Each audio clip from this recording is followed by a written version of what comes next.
कैसे हैं आप सब? होपफुली सब अच्छे होंगे। आपकी पढ़ाई भी बहुत ही अच्छी चल रही होगी। हम लोग इकोनॉमिक्स में स्टैटिस्टिक्स पढ़ रहे थे। स्टैटिस्टिक्स का चैप्टर 1 हो चुका है। स्टैट्स का चैप्टर 2 चल रहा है। चैप्टर 2 का भी फर्स्ट पार्ट डल चुका है। किसी ने ना देखा हो तो डिस्क्रिप्शन बॉक्स में लिंक मिल जाएगा, जाकर देख कर आए। आइए आज अपना पार्ट 2 स्टार्ट करते हैं। आपको पार्ट 2 में सब कुछ समझ आ जाएगा। आपको बस एंड तक वीडियो देखनी है। ओके, आइए स्टार्ट करते हैं। Let's get started. आज हम पढ़ेंगे functions of statistics and importance of statistics. Function of statistics पढ़ने से पहले आपको मीनिंग ऑफ स्टैटिस्टिक्स पता होना चाहिए। वो आपने पार्ट 1 की वीडियो में देख लिया होगा, तो आपको फंक्शंस अच्छे से समझ आ जाएंगे। आइए एक एक करके फंक्शंस पढ़ें, क्या क्या फंक्शन स्टैटिस्टिक्स परफॉर्म करता है। तो जो आपको पहला फंक्शन दिखाई दे रहा है वो है हमारा to simplify complex fact. Statistics बहुत कॉम्प्लेक्स फैक्ट्स को सिंप्लीफाई कर देता है। एक इंडिविजुअल के लिए बहुत मुश्किल है कि वो बहुत सारे न्यूमेरिकल डाटा को समझ पाए और उससे कंक्लूजन निकाल पाए। तो ये काम कौन करता है? हमारा स्टैटिस्टिक्स इसे इजी बना देता है। इसलिए स्टैटिस्टिकल मेथड क्या करते हैं? डिफिकल्ट डाटा को सिंपल बना देते हैं। मैं आपको एक एग्जांपल देती हूँ। प्रिंसिपल ने आपकी टीचर से क्लास का रिजल्ट मांगा और आपकी क्लास में 60 स्टूडेंट्स हैं। आपके टीचर अगर 60 स्टूडेंट्स के हर सब्जेक्ट के नंबर बताती है तो वो डाटा क्या हो जाएगा? बहुत कॉम्प्लिकेटेड और बहुत कॉम्प्लेक्स हो जाता है, टीचर के लिए भी और प्रिंसिपल के लिए भी। और प्रिंसिपल भी उस डाटा से कोई कंक्लूजन नहीं निकल पाएगी, उस डाटा को नहीं समझ पाएगी और कंक्लूड नहीं कर पाएगी कि उस क्लास का रिजल्ट कैसा रहा। तो अब टीचर क्या करेगी? टीचर स्टैटिस्टिकल मेथड का यूज करते हुए या तो क्या करेगी, जो न्यूमेरिकल डाटा हर बच्चे का है उससे परसेंटेज या एवरेज कैलकुलेट कर रिजल्ट बता देगी प्रिंसिपल को, जो कि क्या हो जाएगा, इससे प्रिंसिपल कंक्लूजन भी निकाल पाएगा और उस डाटा को इजीली अंडरस्टैंड भी कर पाएगा। इस तरीके से हमारे स्टैटिस्टिकल डाटा क्या करते हैं, हमारे बहुत सारे न्यूमेरिकल डाटा को इजी टू अंडरस्टैंड में कन्वर्ट कर देते हैं। कॉम्प्लेक्स डाटा को क्या कर देते हैं? सिंप्लीफाई कर देते हैं। हम बहुत सारे न्यूमेरिकल डाटा को नहीं समझ सकते, तो स्टैटिस्टिकल मेथड का यूज करते हुए हम कॉम्प्लेक्स डाटा को क्या कर देते हैं? सिंप्लीफाई कर देते हैं। जैसे कि उस डाटा को किसमें? परसेंटेज की फॉर्म में कन्वर्ट कर दिया, या एवरेज की फॉर्म में कन्वर्ट कर दिया, या ग्राफ की फॉर्म में प्रेजेंट कर दिया, या टेबल बना के प्रेजेंट कर दिया। इस तरीके से हमारी स्टैटिस्टिकल परफॉर्म करती है इस फंक्शन को। ओके, ये तो हमारा पहला फंक्शन। नेक्स्ट फंक्शन है हमारा to present facts in a definite form. Okay, अब इसका क्या मतलब है? हमारा जो क्वांटिटेटिव फैक्ट्स होते हैं उन पे जल्दी से बिलीव किया जा सकता है, वो बहुत ट्रस्टवर्दी होते हैं। ओके, जल्दी ट्रस्ट करते हैं हम क्वांटिटेटिव फैक्ट्स को। अगर कोई मेरे सामने ला करके नंबर रख दे, उस पे जल्दी बिलीव करने लग जाऊंगी एज कंपेयर टू किसी की क्वालिटीज पे, as comparison to abstract and qualitative facts. जैसे कि आपको एग्जांपल ही दे देती हूँ मैं। जैसे कि रिपोर्ट कार्ड में आपने देखा होगा कि आपकी क्वालिटी से ज्यादा न्यूमेरिकल मार्किंग होती है, तो स्टैटिस्टिक्स में जो क्या किया जाता है, समराइज कर देता है जनरलाइज फैक्ट्स को और प्रेजेंट करता है उसे डेफिनेट फॉर्म में, जो कि सामने वाले को जो पढ़े उसे इजीली अंडरस्टैंड हो जाए। इस तरीके से डेफिनेट फॉर्म में वो प्रेजेंट करता है कि सामने वाला उसे जल्दी से जल्दी समझ सके। ठीक है, तो हमारा डाटा स्टैटिस्टिक्स कैसे प्रेजेंट करता है? डेफिनेट फॉर्म में। क्वांटिटेटिव डाटा होता है इसलिए वो डेफिनेट फॉर्म में जल्दी से जल्दी प्रेजेंट कर देता है, समराइज करके जनरलाइज फैक्ट को। ये था हमारा to present facts in a definite form. Next है हमारा टू मेक कंपैरिजन फैक्ट्स। अब बात कर लेते हैं टू मेक कंपैरिजन फैक्ट्स की। कंपैरिजन करने के लिए जो स्टैटिस्टिकल मेथड यूज करे जाते हैं वही परसेंटेज, एवरेज, रेट्स यूज करे जाते हैं। स्टैटिस्टिकल डाटा कंपैरिजन में भी हेल्प करता है। अब कैसे हेल्प करता है, मैं आपको एक एग्जांपल देती हूँ। वही जो एग्जांपल हमने फर्स्ट पॉइंट में करा था कि आपके टीचर ने जो क्लास की परफॉर्मेंस मांगी, तो हर डाटा हर बच्चे का न्यूमेरिकल मार्क्स नहीं बताए जा सकते, तो टीचर ने परसेंटेज या एवरेज निकाल करके बता दिया। अब टीचर को क्या चाहिए? आपकी क्लास है 11th A, B and C, 3 section है आपके स्कूल में 11th के। तो प्रिंसिपल को चाहिए कि मुझे देखना है कि तीनों सेक्शन में सबसे अच्छा किसने करा है, यानी कि अब उसे क्या चाहिए? कंपेयर करना है। तो स्टैटिस्टिकल डाटा ही क्या करेगा? कंपैरिजन में हेल्प करेगा। किस तरीके से हेल्प करेगा? कि हम क्या कर देंगे, हर क्लास की एवरेज निकाल कर प्रिंसिपल मैम को दे देंगे, फिर वो कंपेयर कर लेंगे कि किसकी परफॉर्मेंस ज्यादा अच्छी है। तो ये काम करता है स्टैटिस्टिकल डाटा हमारा कंपैरिजन ऑफ फैक्ट्स में भी। नेक्स्ट है हमारा to facilitate planning and policy formation. Planning and policy formation के भी काम आता है। कैसे काम आता है स्टैटिस्टिक्स पढ़ते हैं उसे भी। अब मैं आपको एक एग्जांपल देती हूँ। अगर न्यूमेरिकल डाटा अवेलेबल होगा एक बिजनेसमैन के पास डिमांड का, ठीक है, अब क्या करना है, बिजनेसमैन को अपनी डिमांड बढ़ानी है। अगर उसके पास न्यूमेरिकल डाटा प्रेजेंट होगा डिमांड का, तो वो उस डिमांड के डाटा को एनालाइज करके पॉलिसी बनाएगा आगे का कि किस तरीके से वो अपनी डिमांड और आगे बढ़ा सकता है। अगर उसके पास पिछले सालों के डिमांड का भी न्यूमेरिकल डाटा होगा, स्टैटिस्टिकल डाटा होगा, तो वो आगे की पॉलिसी, आगे की प्लानिंग कर सकता है कि वो कैसे उस डिमांड को बढ़ाएगा। तो इस तरीके से हमारा स्टैटिस्टिकल डाटा प्लानिंग में और पॉलिसी फॉर्मेशन में भी हेल्प करता है। मैं आपको एक और एग्जांपल देती हूँ। जैसे कि अभी क्या चल रहा है हमारे इंडिया में या ऑल ओवर द वर्ल्ड क्या चल रहा है, कोरोना चल रहा है। तो अब कोरोना में क्या किया गया, जो आपको दिखाई देते हैं कि न्यूमेरिकल फैक्ट्स ही तो दिखाई देते हैं जो रोज आते हैं कि कोरोना के इतने केसेस आ गए हैं, केरला में इतने आ गए हैं, हरियाणा में इतने आ गए हैं, ये सारी चीजें आती हैं। गवर्नमेंट क्या करती है, इन आंकड़ों को देखते हुए, इन न्यूमेरिकल डाटा को देखते हुए आगे प्लान करती है कि हम इससे कैसे बचें, कैसे इसे आगे कम किया जाए केसेस को। तो ये क्या है, स्टैटिस्टिकल की हेल्प से ही हो रहा है। ओके, नेक्स्ट है हमारा टू हेल्प इन फोरकास्टिंग। अब फोरकास्टिंग का मतलब होता है आगे का फोरकास्ट कर लेना कि आगे क्या होने वाला है। इसमें हेल्प करता है हमारा स्टैटिस्टिकल टूल, इसमें भी हेल्प करता है। हमारे जो बिजनेस होता है वो पूरी तरीके से अनसर्टेन होते हैं, हमें नहीं पता कि नेक्स्ट आगे क्या होने वाला है। इसीलिए अपनी अनसर्टेनिटीज को कुछ रिड्यूस करने के लिए हम क्या कर लेते हैं, पहले से ही फोरकास्ट कर लेते हैं कि आगे क्या हो सकता है। तो फोरकास्ट करने में कौन हेल्प करता है, हमारा स्टैटिस्टिकल टूल हेल्प करता है। जैसे कि हमारा कोरोना का ही एग्जाम्पल चल रहा था कि कोरोना में अब क्या करा गया, इन न्यूमेरिकल टर्म्स को देखते हुए, न्यूमेरिकल डाटा को देखते हुए फोरकास्ट कर लिया कि हमने जल्दी से जल्दी प्रिकॉशंस नहीं लिए तो हम क्या करेंगे, आगे जाकर के कहाँ हो जाएंगे, हमारे जो न्यूमेरिकल डाटा है वो बढ़ता चला जाएगा। इसलिए अरेंजमेंट किए गए उसको रोकने के लिए स्टैटिस्टिकल टूल का यूज करते हुए कि पता लगाया पहले कि कोरोना केसेस कैसे निकल रहे हैं, कितने निकल रहे हैं, उसको कंट्रोल करने के लिए ये सारी फोरकास्टिंग की हेल्प से ही हुआ है, हमारा फोरकास्ट किया गया है। ये था हमारा to help in forecasting. Next है हमारा formulation and testing of hypothesis. पहले हम क्या करते हैं, हाइपोथेसिस को फॉर्मुलेट कर लेते हैं, यानी कि हम तरीकों को पहले फॉर्मुलेट कर लेते हैं, एजम्पशन कर लेते हैं, प्रिजम्पशन कर लेते हैं। उसके बाद उस प्रिजम्पशन को टेस्ट करके देखते हैं कि ये जो चल रहा है वो सही चल रहा है या नहीं चल रहा है। यानी कि पहले डाटा जो इकट्ठा किया जाता है उस डाटा का क्या किया जाता है, पहले उस डाटा को फॉर्मुलेट किया जाता है, हाइपोथेसिस निकाले जाते हैं उससे रिलेटेड। उसके बाद उस हाइपोथेसिस को क्या किया जाता है, टेस्ट किया जाता है।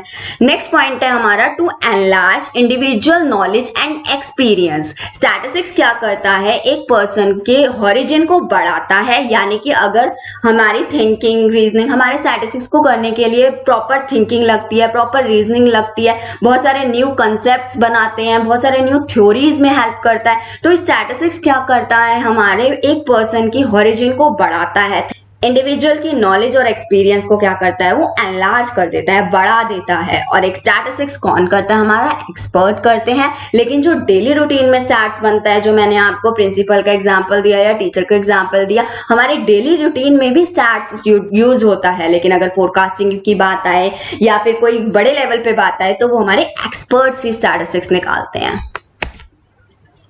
ये तो बात कर ली हमने फंक्शंस की। अब बात करते हैं हम इंपॉर्टेंस ऑफ स्टैटिस्टिक्स की। इंपॉर्टेंस ऑफ स्टैटिस्टिक्स हम 4 फील्ड में पढ़ेंगे। पहला है कि गवर्नमेंट के लिए क्या इंपॉर्टेंस है, दूसरा है कि इकोनॉमिक्स में क्या इंपॉर्टेंस है हमारे स्टैटिस्टिक्स की, थर्ड है कि हमारे इकोनॉमिक प्लानिंग में क्या इंपॉर्टेंस है हमारे स्टैटिस्टिक्स की, फोर्थ वन इज हमारे बिजनेस में क्या इंपॉर्टेंस है स्टैटिस्टिक्स की। तो आइए एक एक करके इसे पढ़ते हैं। देखिए, इंपॉर्टेंस ऑफ स्टैटिस्टिक्स जो गवर्नमेंट से हम स्टार्ट करते हैं। Role of government has increased and requires much greater information in the form of numerical figures to fulfill the welfare objective in addition to the efficient running of their administration। तो देखते हैं क्या importance है statistics की हमारे government में।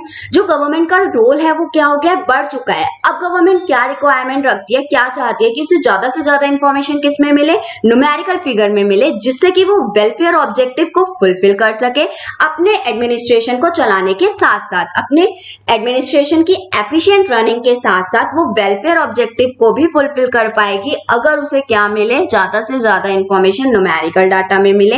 अब मैं आपको इसका एक एग्जांपल देती हूँ कि अब क्या है, अब कोरोना का ही एग्जाम्पल ले लेते हैं। हमारे all over the world corona ही चल रहा है, तो गवर्नमेंट किस तरीके से रोल प्ले कर रही है स्टैटिस्टिक्स का यूज करते हुए, ये पढ़ेंगे अब हम, ठीक है।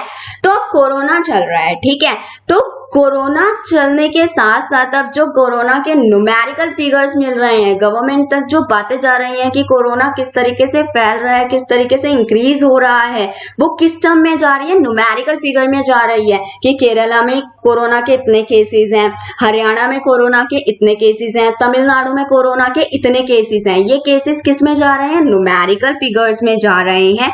इस तरीके से इन इंफॉर्मेशन के साथ, न्यूमेरिकल इंफॉर्मेशन के साथ गवर्नमेंट क्या कर रही है, वेलफेयर ऑब्जेक्टिव को फुलफिल कर रही है। कैसे फुलफिल कर रही है, वो बेड्स का अरेंजमेंट कर रही है इसके अकॉर्डिंग कि हॉस्पिटल्स में प्रॉपर बेड होने चाहिए, हॉस्पिटल प्रॉपर मेंटेन होने चाहिए, मास्क अवेलेबल करा रही है, पीपीई किट अवेलेबल करा रही है।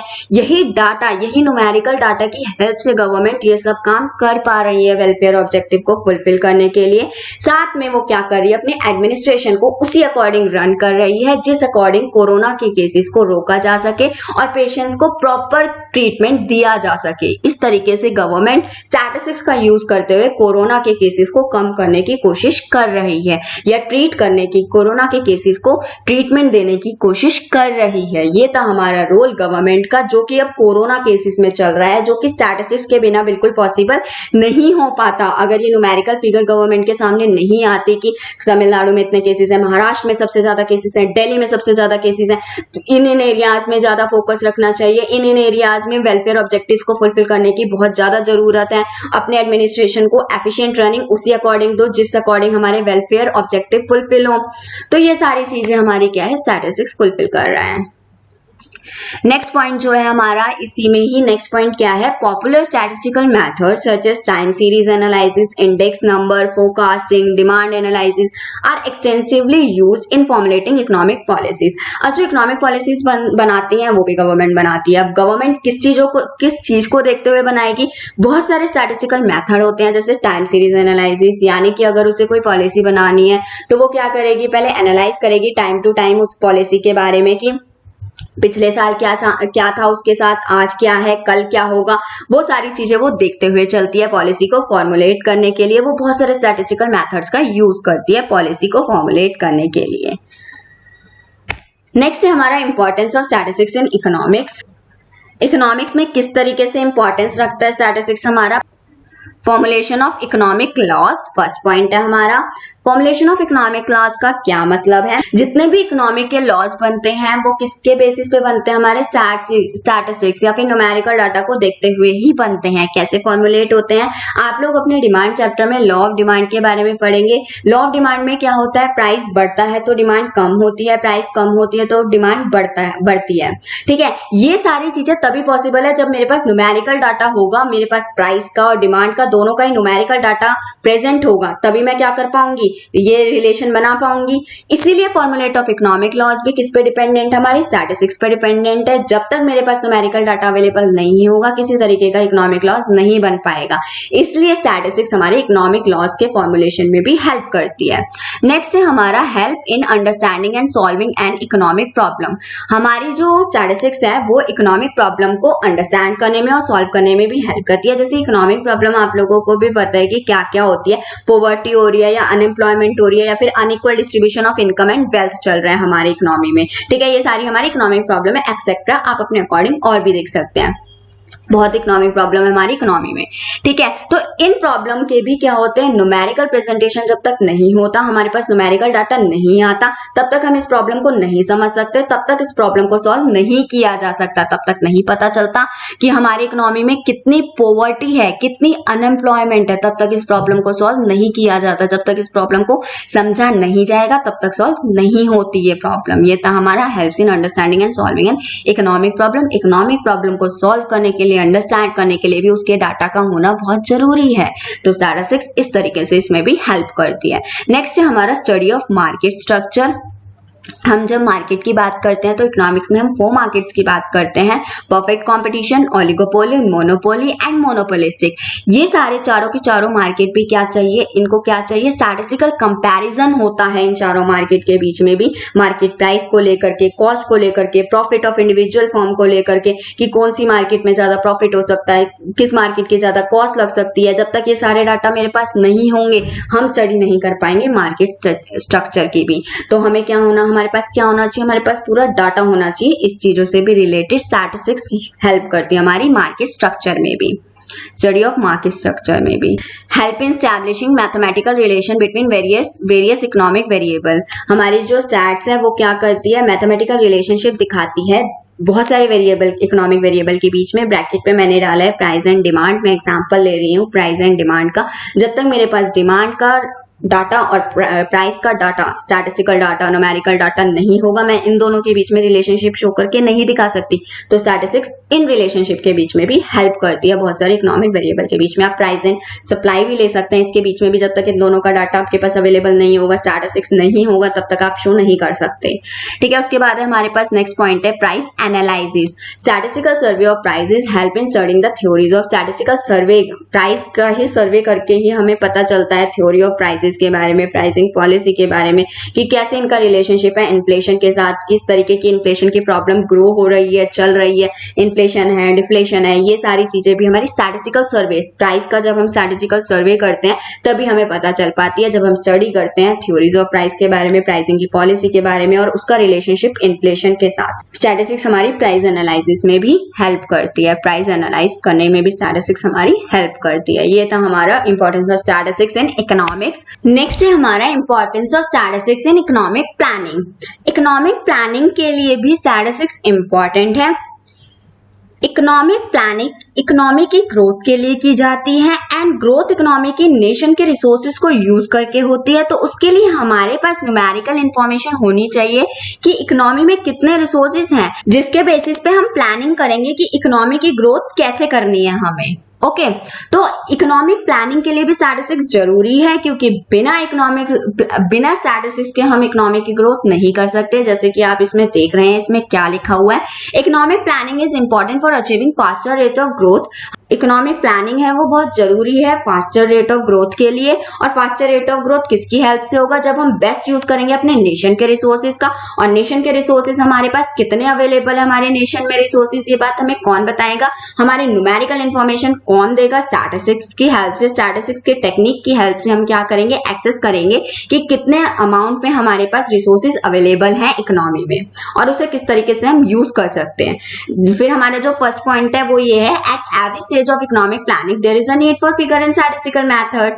हमें जितनी भी इकोनॉमिक प्लानिंग करनी है उसके लिए हमें बहुत सारे फिगर और स्टैटिस्टिकल मेथड की जरूरत पड़ती है। तो हम उस स्टैटिस्टिकल टेक्निक का यूज करते हुए अमाउंट पता लगाते हैं, रिसोर्सेज का अवेलेबल है कि नहीं है, उसी अकॉर्डिंगली प्लानिंग करते हैं, उसके पास स्पेसिफाइड रेट ऑफ ग्रोथ देखते हैं कि क्या वो हो भी पाएगी कि नहीं हो पाएगी। ये था हमारा importance of statistics in economic plan. मान लो कि गवर्नमेंट ने जिस तरीके से हमारी न्यू एजुकेशन सिस्टम को लागू किया है कि अगले 5 साल या 10 साल में हमारा ये एजुकेशन सिस्टम चल भी पाएगा कि नहीं चल पाएगा, ये देखा होगा पहले स्टैटिस्टिकल टेक्निक का यूज करते हुए कि हमारे पास इतने रिसोर्सेज हैं भी कि नहीं है, कि हम ये टेक्निक चला भी पाएंगे कि नहीं चला पाएंगे, ये सिस्टम चला भी पाएंगे कि नहीं चला पाएंगे। तो यहाँ पे भी हमारा स्टैटिस्टिक्स बहुत मेजर रोल प्ले करता है। नेक्स्ट है हमारा importance of statistics in business. Business के लिए आप बिजनेस स्टडीज जो आपको पढ़ाई गई थी उसमें चैप्टर नंबर 1 के एंड टॉपिक पे जाएंगे, फैक्टर्स अफेक्टिंग बिजनेस को थोड़ा सा याद करिए, उसी से लिंकअप होता है थोड़ा सा ये। तो उसमें पहला पॉइंट ये है हमारा पहला, for establishing a business unit. Business unit को स्टैब्लिश करने के लिए किस तरीके से स्टैटिस्टिक्स यूज की जाती है।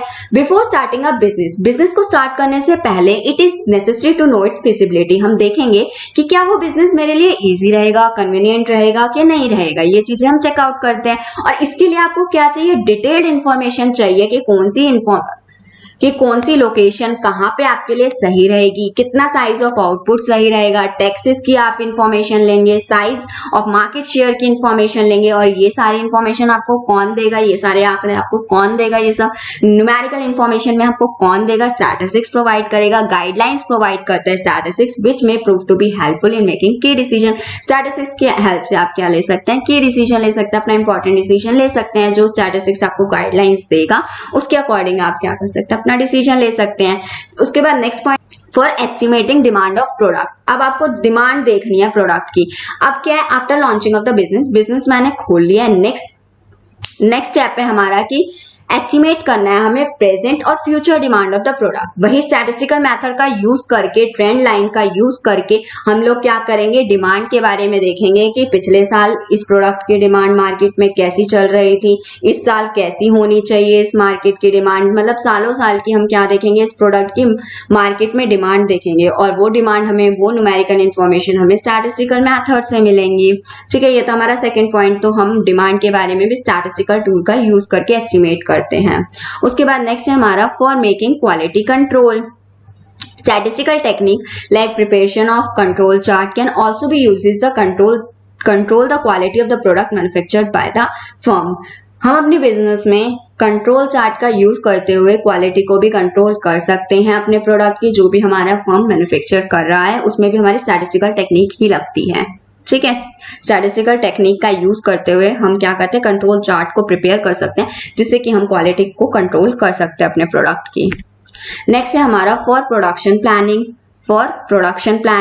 अब प्रोडक्शन करने से पहले मैं बैलेंस बना के चलूंगी, डिमांड और सप्लाई क्या, मैं ये देखूंगी कि सप्लाई का क्या डाटा है और डिमांड का क्या डाटा है, उसी अकॉर्डिंग मेरी क्या होगी, प्रोडक्शन होगी। तो और ये डाटा हमें कौन ला कर देगा, स्टैटिस्टिक्स की टेक्निक्स देंगी। तो इन्हीं टेक्निक्स को यूज करते हुए मैं डिमांड के आंकड़े और सप्लाई के आंकड़े देखूंगी, उसके बाद प्रोडक्शन होगा। तो प्रोडक्शन में भी हमारी स्टैटिस्टिक्स हेल्प करती है। फॉर मेकिंग मार्केट स्ट्रैटेजी, उसके बाद मार्केट स्ट्रैटेजी को बनाने के लिए भी हमारी स्टैटिस्टिक्स हेल्प करती है। Before a product is launch, product को लॉन्च करने से पहले मार्केट स्ट्रेटेजी टीम को क्या करना पड़ता है, बहुत सारी स्टैटिस्टिकल टेक्निक यूज करनी पड़ती है। ये एनालाइज करना पड़ता है कि कैसी पॉपुलेशन है, कितनी परचेसिंग पावर है, कैसी हैबिट है कंज्यूमर की। ये सारी चीजें जानने के बाद ही वो क्या कर सकता है, प्रोडक्ट को लॉन्च करेगा कि हाँ मेरा प्रोडक्ट चल जाएगा। और ये सारी इंफॉर्मेशन भी कौन देती है, हमारी स्टैटिस्टिक्स देती है। इसके लिए बस इतना ही। वीडियो अच्छी लगे तो चैनल को सब्सक्राइब कर देना और अपने फ्रेंड्स के साथ भी शेयर जरूर करना, और साइड में बेल आइकन आ रहा होगा उसे भी प्रेस कर देना, नहीं तो मेरी आगे की वीडियो नहीं आएगी। इसका बस एक पार्ट और आएगा, वो मैं जल्दी ही लेकर आती हूँ, फिर आपका ये चैप्टर भी खत्म हो जाएगा।